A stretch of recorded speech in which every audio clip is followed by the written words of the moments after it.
మా ఊరు పాడి పంటలకు నెల్లవు, ఇప్పుడంతా పెడుతున్నారు దానికి సెలవు. పారి పంటతో లాభం రాకపోతే ఈ తరం చేయనంటోంది వ్యవసాయం. మన తిండికి ఇంకెవరు చేస్తారు సాయం?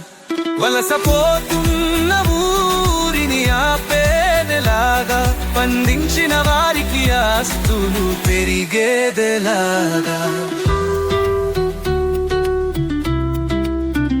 ఉన్న ఊరిలో ఏ పని చెయ్యమన్న నామోషి, పట్నంలో పర్లేదు అయినా పని మనిషి.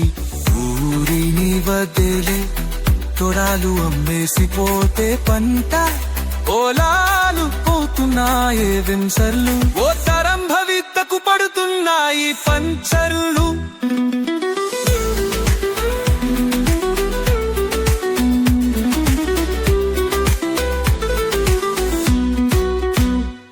వలసపోతున్న ఊరిని ఆపేలెలాగా, పంట సాగుకు యువతను మెప్పించేదెలాగా?